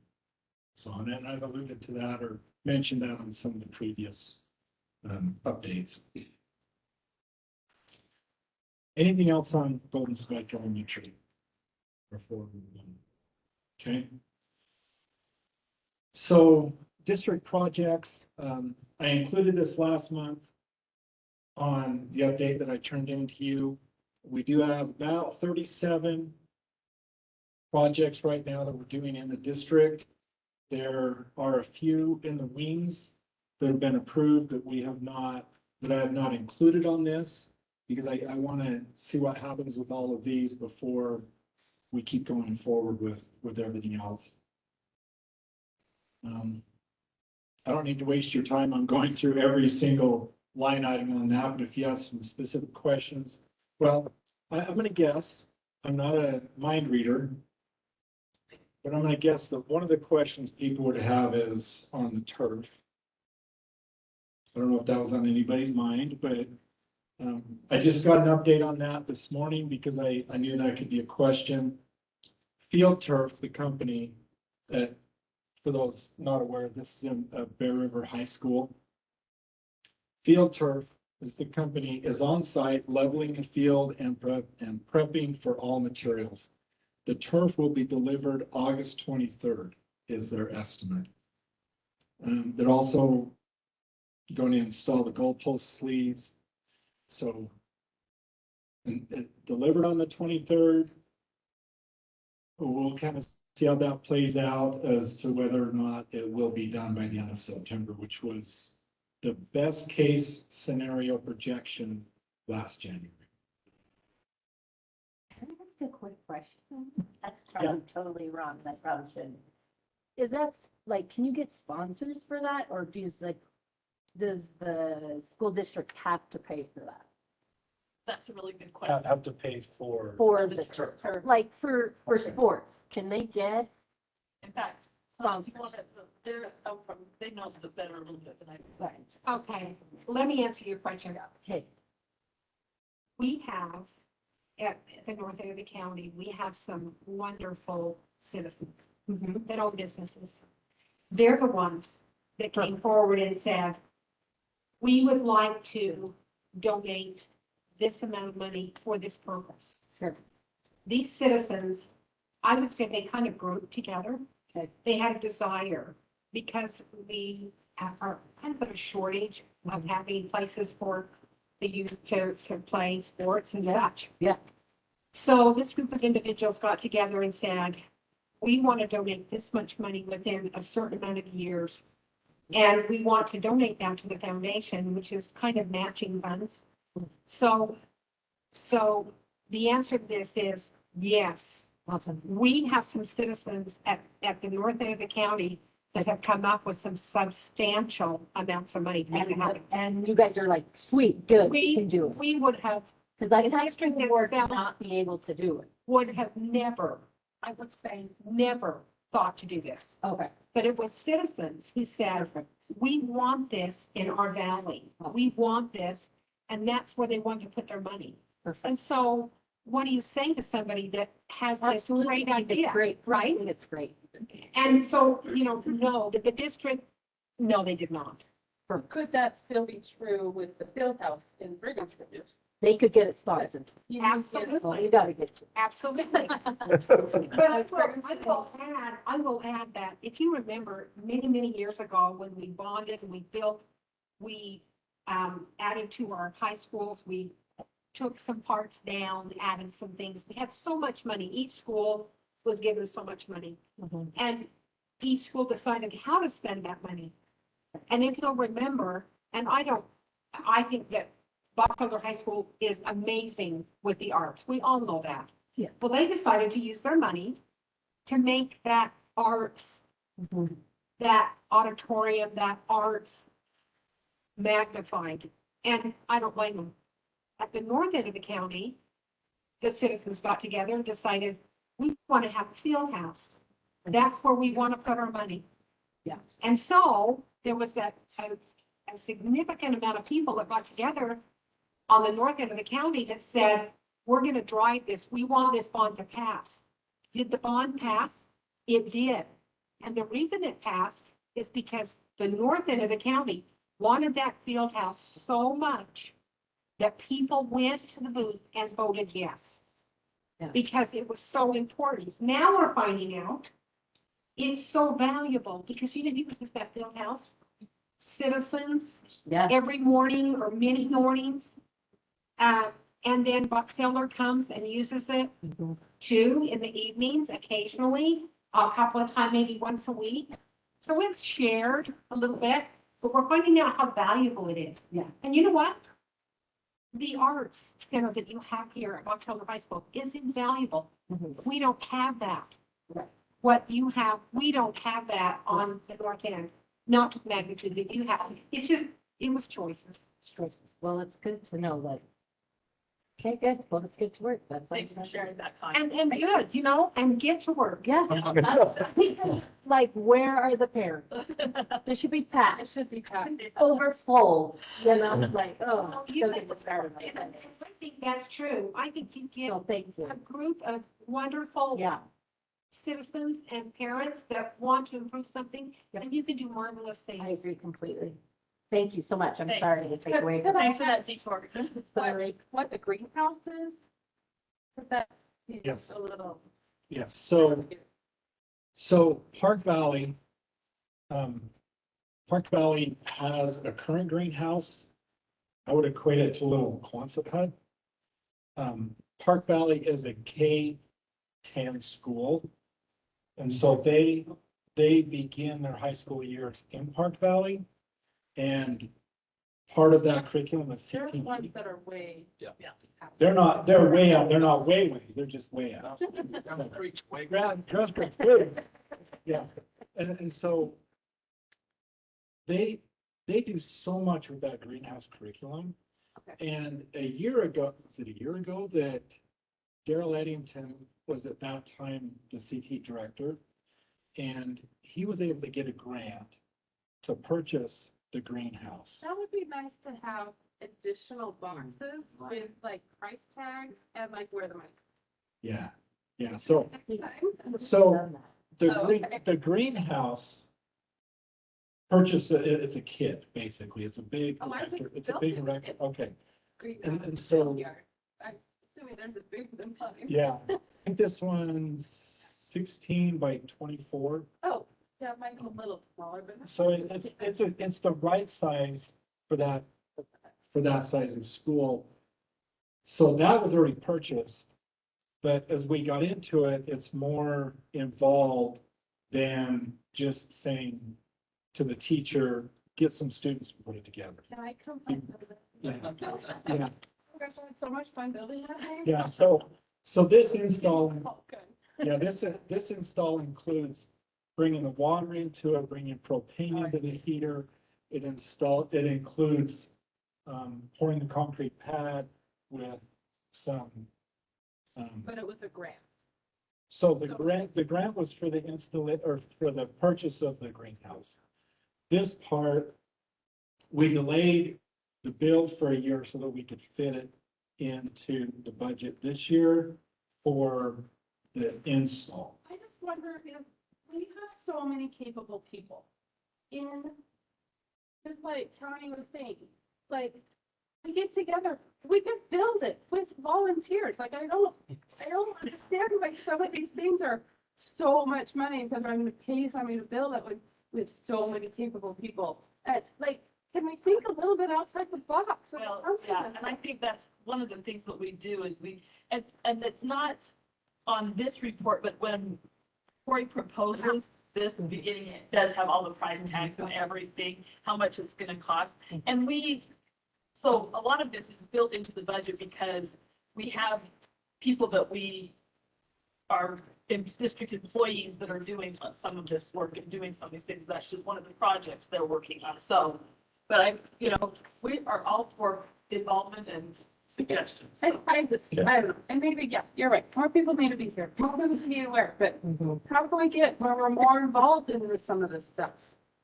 Come to board meeting. Yeah, do what you're doing. Trying to figure it out. And I know that a lot of people, the way they get involved is if they have children in the school, they're going to be involved in school community council, they're going to be involved in PTA.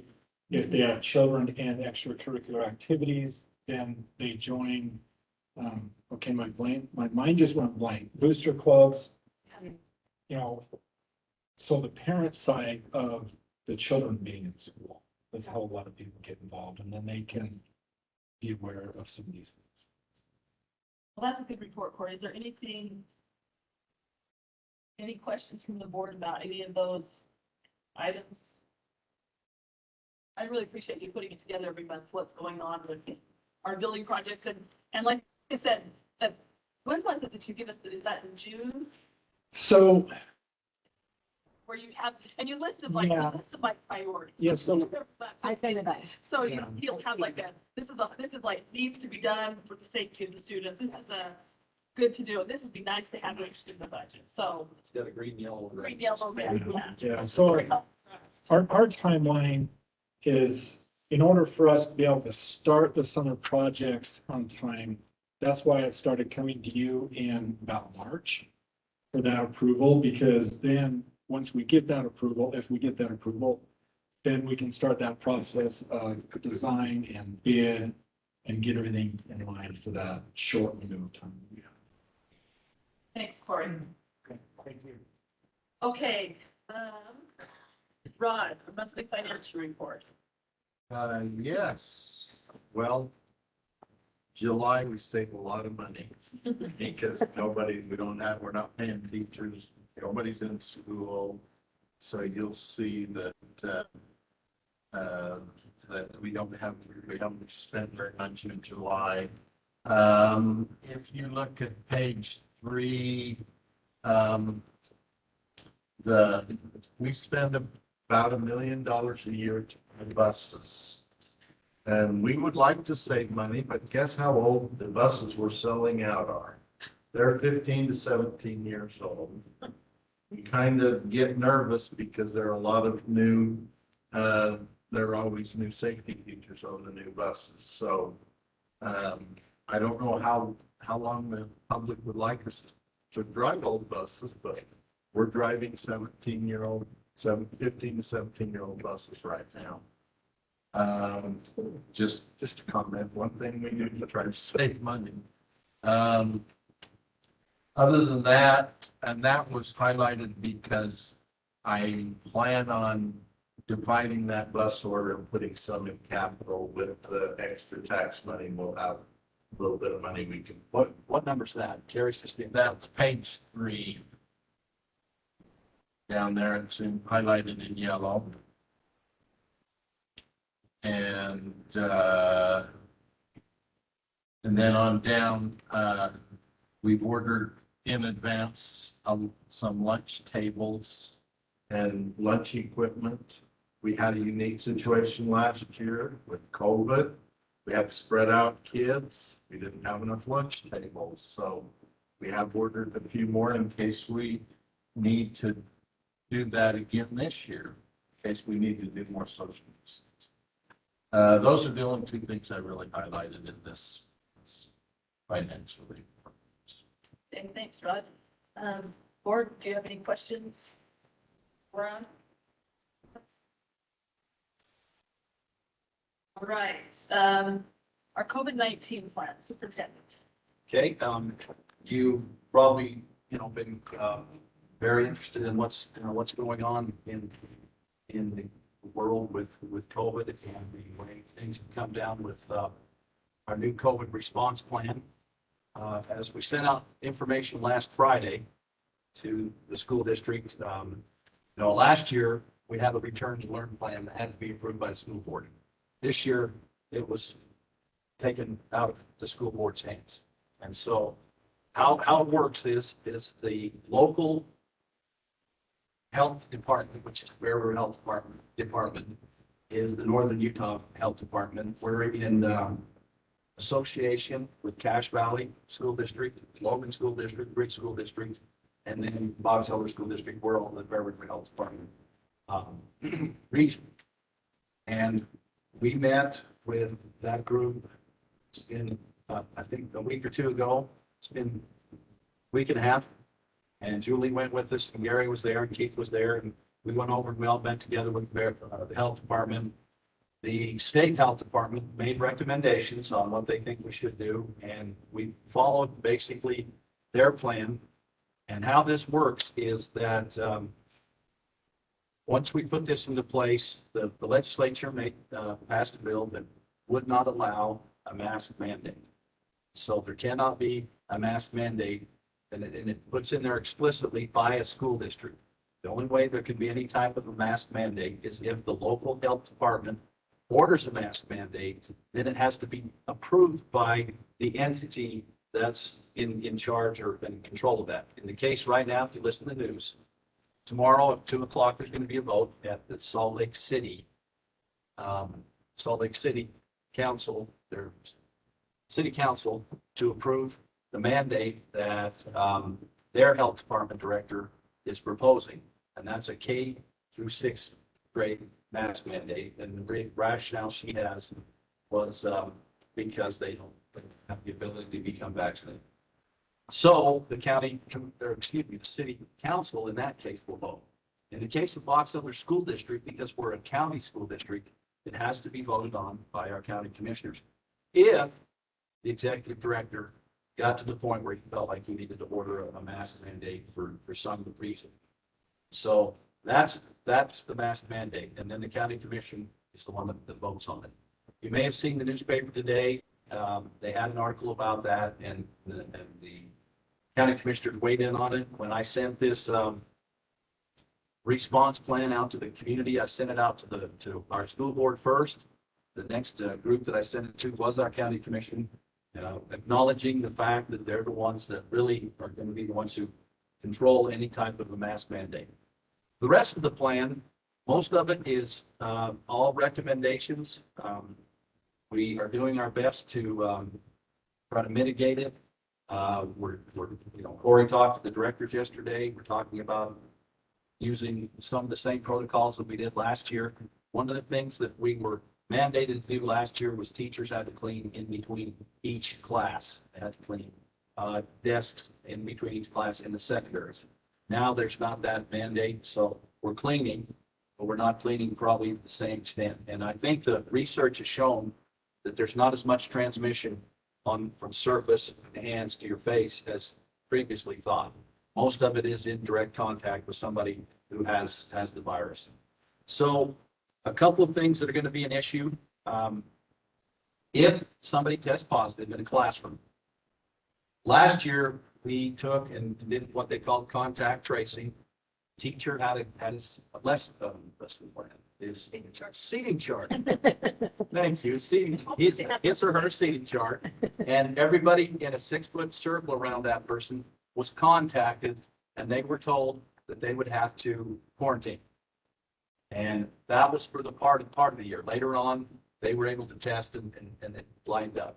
This year, what we have to do is if a student in a classroom tests positive, or an adult, could be the teacher, could be an aide, then we have to we're going to send a blanket email with the acknowledgement that someone in your classroom tested positive. Now, we've had a lot of discussions about that. We cannot say who that was. That's HIPAA violation. So it's going to be, I wonder who it was. Well, we all know in high schools, kids will probably know who it is real fast. But in the case of an elementary, all we can do is send it home to the parents, say, there was somebody in your child's classroom that tested positive. Here are the recommendations. And some of the recommendations are, if we'd like you to wear a face mask for 10 days to see if you test positive. If you want to wear a face mask for 7 days and then have a test, then you can. It's a recommendation. And keep in mind that if you already regularly wear a mask, then yes, you just continue that. Or if you've had COVID in the last 90 days, or if you're vaccinated. So yes. For example, like a secondary student is vaccinated, then there's no recommendation that they should be good to go. But the recommendation for those that have not been vaccinated or don't fall into those, it would be either stay home in quarantine for 10 days, or come to school wearing a mask, or just what the superintendent says. But again, it's a recommendation. You still can't ask if they're vaccinated, and you cannot ask. No, the parents are in charge. The parents are in charge of deciding. They're going to get the notification, and this is the parents' responsibility and decision what they're going to do. So if my 6th grade daughter comes home, then I get to decide, do I want to send her to school in a mask? Do I just want to send her to school, or do I want to keep her home for 10 days? And I get to make that decision. We recommend, and me personally, I would probably send her to school in a mask because I don't want her home for 10 days, but I also want her to be safe. So that's a personal choice. Probably one other thing is the situation where they have the numbers that if you have 30 students in a classroom under 1,500 students. The only, or 2% above that. Right now, Box Elder High has 1,500. So they'd be the only one that tested 2%. So they'd be 31 maybe. If 30 kids or adults in that building they are tested positive for COVID, then we have to do what's called test to stay. And then everyone that wants to go back to school is supposed to do a test. If they do have a COVID shot, they can show and not have to test in order to come back. Once again, it's a recommendation. Yeah, because test to stay is now illegal. Yes. But they, in the, if you read the legislature, they still allow it to happen. But you still it's still a recommendation that you don't have to come back. And it's just for those who like to be able to test. The Bear River Health Department has a mobile unit. They'll come in, take care of it. Right now, we just talked to the Bear River Health Department today and I'm sorry that we haven't had that email sent to us yet, but at Bear River High School, 2 days a week, there will be testing set up for anybody who'd like to get tested. That's a student or a staff member. And at Box Elder High, there's 2 days a week. They're the opposite days. It's Monday and Wednesday for one of them. Apologize right now. I don't know which that is, but that email didn't get sent. They just showed it to us on the screen. And then it's Tuesday and Thursday for the other schools. So we'll get that out to people. So if they want to test, they'll be able to test and find out if they have have the virus. Just an FYI, we had to already put this into place for our adults. The last 2 days, we've had our elementary academy, and yesterday we had the K2 teachers all in that room over there. I would guess 100 to 150, 130. And one person didn't feel very well, went and tested last night, found out they were positive. So we've had to send an email out to all those folks and tell them they were in a room. And it's actually 3 rooms that have, doors in there that had somebody positive. So they may want to follow some of those recommendations. And so, and once again, we can't tell them who that was. And so, word of mouth gets out there and everybody goes, oh boy, I sat by that person for half an hour, but we can't say who it was. So, but it's all about transparency and letting everybody know that they possibly had been exposed. And so to date, I don't know what's going to happen. There's a lot of rhetoric across the state. I will tell you that the CDC recommended mask wearing on the bus. And right now there is some discussion. We're hoping like crazy that, with that mandate and the legislature doesn't let that happen. I'll be honest with you, because I don't want to fight that fight. Wear a mask on the bus, come to school, take the mask off. And it just is a tough situation. So I don't know. There was a little bit of alarm today, Gary. Would you agree that was discussed? Because the superintendents actually met about 2 weeks ago, will be 2 weeks ago tomorrow, and we met with the state health department. And at that time, that recommendation was made to the superintendents in the state of Utah, 41 districts. And we said, that's not going to work. And they checked with legal and actually found out that it's still more of a state legislature control versus the national CDC. So other than that, be willing to take questions, but it's all on every one of it's been sent out to all parents. It's on our webpage. It's on Facebook. And so we tried our best to get it out. And at the bottom of the page, you all saw that we have Bear River Health Department's logo, Box Elder School District, Cache, Logan, and Rich. And our hope and our goal is that we could have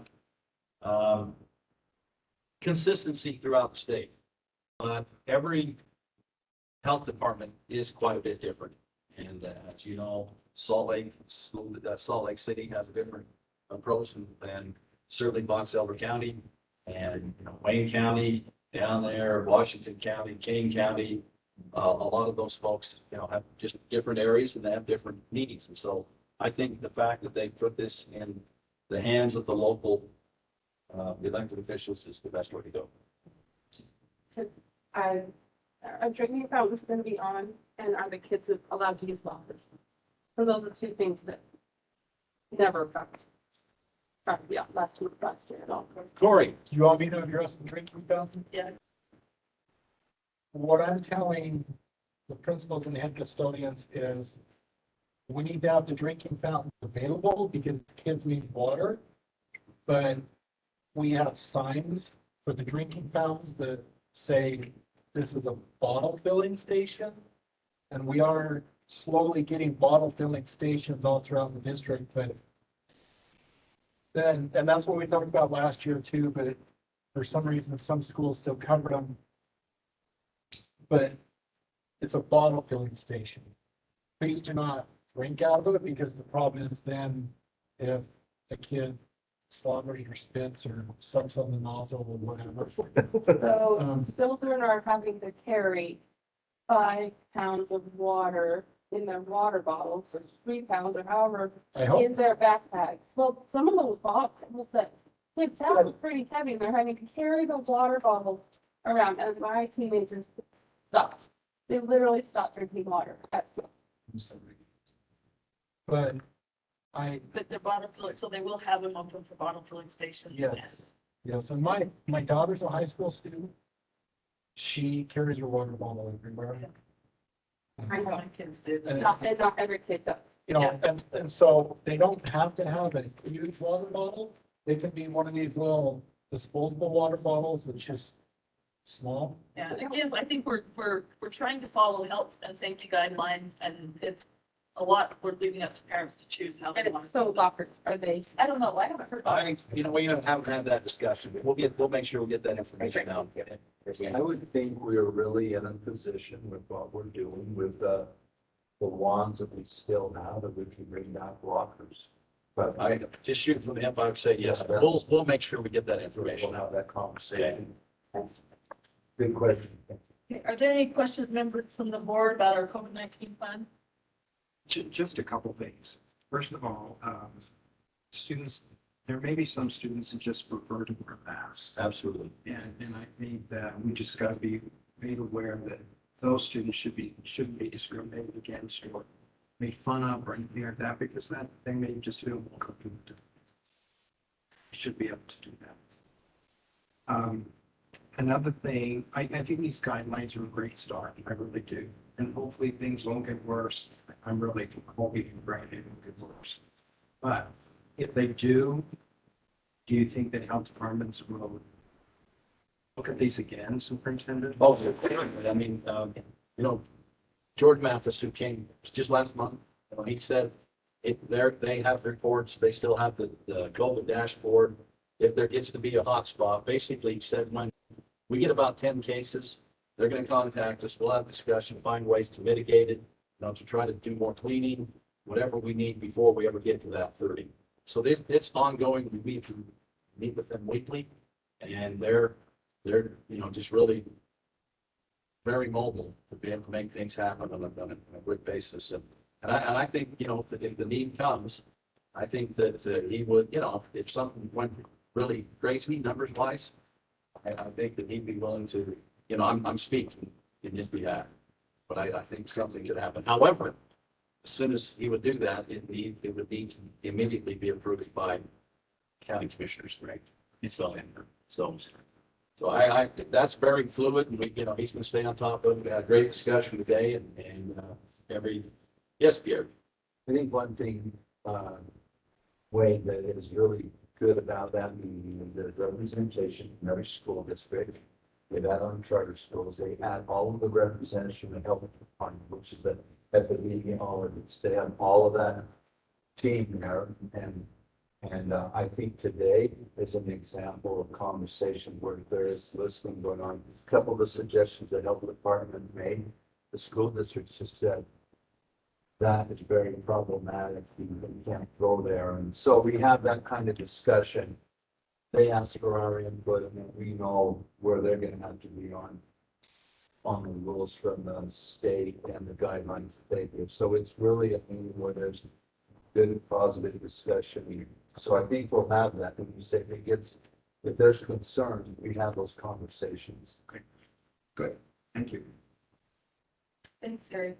And I think one of the things with what you mentioned, Wade, we're like last year we had the few that were not masked, and now this year we're going to have the few that are masked. I think if we send the message that we everybody, this is a personal choice, and it is not okay to make fun of or ridicule or argue about certain things where parents have a lot of responsibility this year. And we want to do, we're in the business of educating children. And we want them there, we want them healthy, and we want them able to learn. And so we're doing everything we can. And I think the health department, that one meeting that I sat in, I thought it was a really good conversation. The public health, their concern is public health. You know, we all kind of have our little niche. This is like education. I'm an educator. I see the education viewpoint. I don't always see the public health viewpoint. And so I think as we're working together, I really appreciate the conversations that are happening. And as a district, and I know our principals and our teachers and you know, those that are in the schools are really making an effort to make student learning the priority. And we're doing everything we can in a very unique time to make sure they're still learning. And we saw even in a pandemic, one of our schools had increased scores. So there's lots of good happening, but we do want to keep our students' safety and health and our teachers' safety and health in mind. Okay. I have a question if I can, please. I hear Mr. Carlson say at the beginning that the COVID response has been taken out of your hands and the Ministry Health Department. Well, in conjunction with the county officials. So the way it works is the health department, if there's a big hotspot, we have an outbreak and the health department says, this is serious, we have a lot of infections, we need to mitigate this, then they make recommendation to either have a mask mandate or to shut down the school or some of those things. Then they have to go to the county commissioners to have that approved. So without both of them. Make a recommendation to the county. County approves. Correct. Is what they recommend. For our particular, because we're a box elder for the counties. And you can list work as a, I mean, where on, doesn't put it on that anywhere. No. That's nice for you guys. I don't know. Actually, it's part of the legislation that the board cannot do a mask mandate. So just. Oh, we're hoping and praying for the best. I certainly am. Yeah. This is just gonna, I mean, I think there will always be some kind of sicknesses, but if we can get through this. So, all right, let's move on to our policy review. We just have a couple of policies on second reading. Were there any questions? Comments, board about those? Make a motion, we accept policies as Second.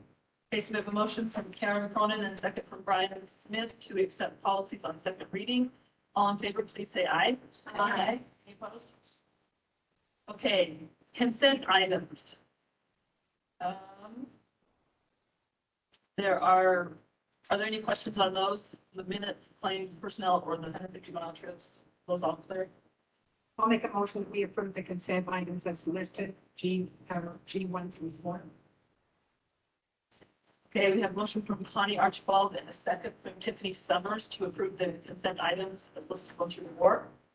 All in favor, please say aye. Aye. Any opposed? Okay. All right. Any suggestions for future board meetings? If you look at our document, there's some things that we have listed coming up. Would like to discuss the comment that was made and Karen kind of alluded to it. A frustration that a lot of us as citizens have with government is they've already made up their mind and, you know, why am I get comments and people coming here and I'm feeling like you have already made the decision and they come here because we're voting on it, you know, at 3 or 4 minutes after they made the comments. Is there a way we can, Rod, if there's a way we can hold a comment session a month or 2 earlier so that we can, I mean, I am considering what was said for future, you know, budget discussions, but really it puts us in a tough spot as a board to do it this way. Yeah, like Karen said, it's stipulated by the law. Right. We have that open. That we set our budget hearing. We have a free meeting to the meeting. But yeah, we could, You maybe. can always have a public meeting. You can always just We hold do a have public public meeting. meetings and before the budget. You just have to allow them. We had a You need to budget, know about but in the future, I think it may not be a bad idea to advertise that the budget would include a tax increase and allow people to come and comment on that. And then that gives us a couple of months, or it gives people a couple of months. But still, the problem is getting the information out to the people, because people don't get excited until Right, that's what I was saying, the tax notice doesn't come out until, is that? Until They don't know the tax notice has to be out by the 1st of August. We have to hold this meeting in this. Yeah, in this way. In that way. So maybe in the future, But we have to have a preliminary budget by May. And then we finalize the budget. And the preliminary budget has to be on file 10 days before approval. And so it's usually done at the end of May. And then the board approves it at their board meeting, which is typically the second It Wednesday. sounds like it's set up to fail. the, It sounds like it's set up to fail. Like, there's no way for us to know the information in order for you guys to know the information. in Well, order one for of the all things us to is, know. I Like, think the specifics for individuals, we don't know that, but we do know like a tax increase. We don't know what the assessors are gonna assess a home at. We're doing our best to, and we could add that we could, The only information I get is the average yeah. taxable value of the house in Box Elder County. Right. $330,000. Everybody's gonna go. I know it's more than that, but that's what I get. And so I calculate that, and the tax increase that the board approved is on an average home is $35 a year, roughly $35 a year. But we have a lot of people here tonight that told us that it's a lot higher. Well, and I think that goes, that's not us, right? That's the assessors, the assessors. There's something going on with assessing, and I plan on talking to the auditor and assessor to try to understand what happens with individual homes. All I know is that our tax rates used to be up in the 80s. It's down in the 60s now. So as value goes up, tax rate goes down. And so we tax at a lower rate as value is higher. So we're not getting windfalls like everybody believes we are. Right, yeah. But I think maybe we could take a look at our budgeting process and see if there's a way when we're gonna, and we only increase, the last tax increase was in 2017. Yeah. And so we kind of forget by the time we get, Well, let's, because we don't do it very often. Right. We don't increase taxes very often. But the frustrating thing for people receiving their notices, including me, is even though we probably won't do a tax increase next year, they'll see an increase on their taxes. And it'll be, say that the school district is increasing their taxes. And so I need to understand overall how that whole system works. And I'll try to find so that is out. that something that we want to have like in a work session, like a discussion on that, or is that something that? So to Brian's point, the time that would be beneficial, I think, to us is to have that preliminary budget done in May, so we can discuss it in our May meeting and advertise that out to the community, because it's in June when we have to make that decision to the budget. Yeah, and I think and I think what Rod said, and I think we should do that, I agree. But what he said is there's an average house, so like on an average house, it's going to increase to $35. So people are going to say that, oh, that's not a big deal. And then you get your tax bill in August. Right, but we can't control that. Well, right, Exactly. We can control, I think it would be better for us to have that information in May. For me to have a budget, the beginning of May is really tough because I don't have enough information typically in order. We haven't even hired all of our people. I mean, it's kind of a big guess anyway. I give you a big guess, but it's a worse guess the 1st of May than it is the 1st of June. Well, could we do it I in guess all I June? can say. And do we have to approve it in June? Yeah. And we do have a public hearing in June. Yeah. Once again, nobody gets excited until they get their tax notice. That's what I'm saying. If You we know. want time to think about it before a vote, we actually have to do something before our June meeting. Could we, It maybe have a separate meeting. well, I was going to say, could we, That 1 year.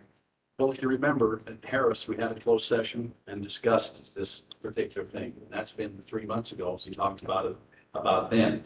We didn't have public comment since then, so that's the issue. We knew the information, but how do you get that out there? And other than what Rod said, this is the budget, and if and when, I should say if and or when, there's another truth and taxation hearing, and another, then I think we need to, do a better job of advertising it in the June board meeting. I'd say this budget is going to involve a tax increase, even though the official hearing doesn't need to happen in law until August. Yeah. So and we need to put that in a way that people can understand. So And that's what I was saying. Yeah. That's dependent on the state and their mandate Exactly. on the date. And the other problem is I don't get I do not get tax information from the state. It's not required by law for the state to have their tax rates until the 10th of June. So I don't know how much money I'm going to get from taxes until the 10th of June. I always kind of make a guess, but that's kind of another problem that we face, is just the way the whole thing is set up. It makes it difficult. And even when I was talking to you about tax increases, I had to do just a rough estimate of what it was going to cost. And all I had was average home values. And at that time, I didn't even have the new average. The average back when I talked to you, the average Box Elder home value was $260,000. And even the new average is 330, and we all know that's probably too low. And the inflation has happened so fast that we don't know. But once again, they're supposed to, they give us a certified rate that we can't go over, and that's why we have this meeting, is because we're going above that certified rate. That certified rate is significantly lower than last year's rate was 72 something. We're down to 68. So Well, I think some of it is a guessing game on everybody's part, right? Like, because they're predicting and like. There are a lot of factors, like when you start talking about farming, there's green belt, and the guy with the pasture probably isn't on green belt, so it's just considered regular property. So he took a 550% increase, and we know that Perry was reappraised this year because I got tons of calls from people in Perry, including Karen Cronin, about how crazy the increase was. So. I said I have two hats. One is the school. But I think that's a good point. I'll make a note in my budget information to we can try to accelerate that a little bit. That would be helpful. Thanks. Any other suggestions?